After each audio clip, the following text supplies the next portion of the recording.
We recorded our second album in Olympic Studios in London, which is a very famous studio. It's where like Beggar's Banquet by the Stones was recorded and a couple of other really big albums. In fact, I think the original soundtrack for the first Star Wars movie was recorded in there as well.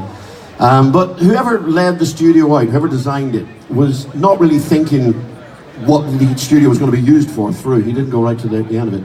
So there was basically the main room of the studio, which would be where you folk are, the control room, which is where I am, and in between the two was this little triangular booth that was supposed to be for the vocals. That was where you were supposed to go when you were singing. Now, bear in mind this was put together in the 60s, this studio, so when I tell you that the guy then hardwired a fucking telephone into the wall on the vocal booth, a phone that you couldn't take out, you couldn't unplug, and it meant when you were in the middle of singing, the damn phone would ring, thus ruining everything you were doing. So it was kind of a major blunder on the part of the architect that this phone was there. And nobody thought to take the damn thing out, so nobody ever used the vocal booth. So we were in there one night, and I was standing in the main studio singing, and I can see through the glass that our manager is looking like this isn't working. So they hit the talk back and they're like, no, you know, I think you can do it better. Come in and listen to what you're doing and I'm sure you'll get it right. So, okay.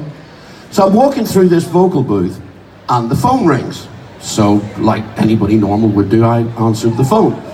And the voice on the end says, oh hi, can I speak to somebody from Stiff Little Fingers, please?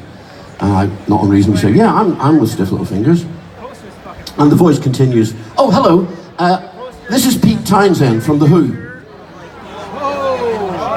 So, I reacted like any normal human being would. I said, of course it is, and I'm the fucking Pope, and put the phone back down. I go into the control room, and our manager is like, who was on the phone? I said, oh, some fucking idiot who thinks he's Pete Townsend. It's probably the road crew horsing about. So I hear what I've done wrong. I go back out into the studio, and I do the singing, this time properly. I come back in, and again, our manager now still has a face like thunder, even though the singing went okay. So I'm like, singing's okay, isn't it? So, yeah, the singing's fine. So, what exactly are you upset about? So, remember, and I quote, that fucking idiot who thought he was Pete Townsend. I'm like, yeah, it was Pete Townsend.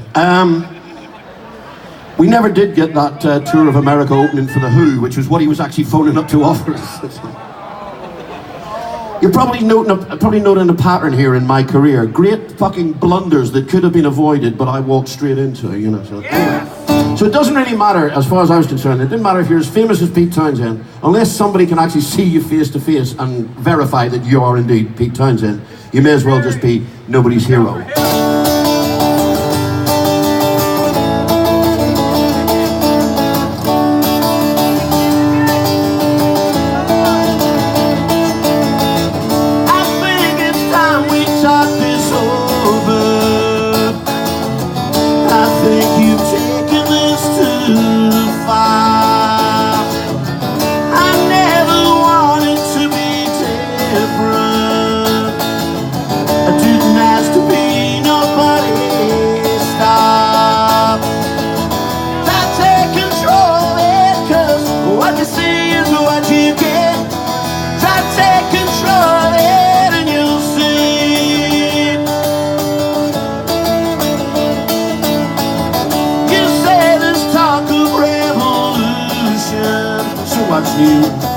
You say there's fighting in the air.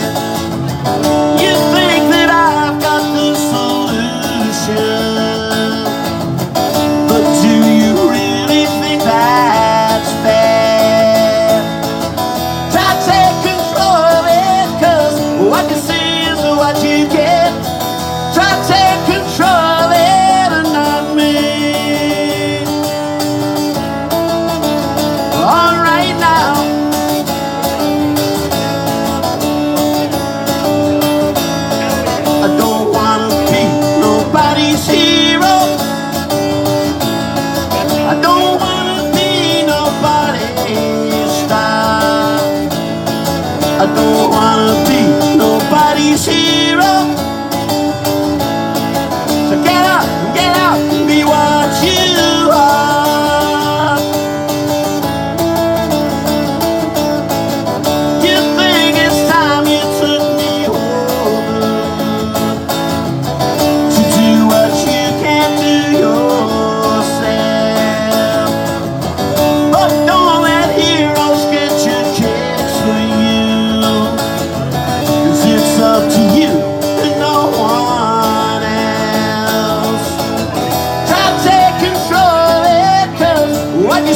is what you get.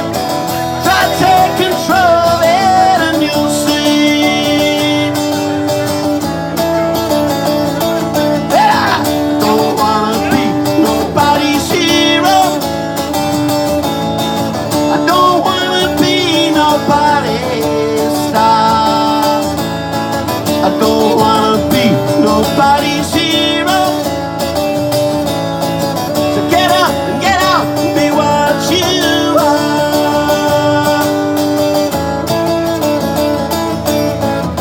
You think you're nobody, and I have all the fun, but no one is a nobody, 'cause everyone is someone.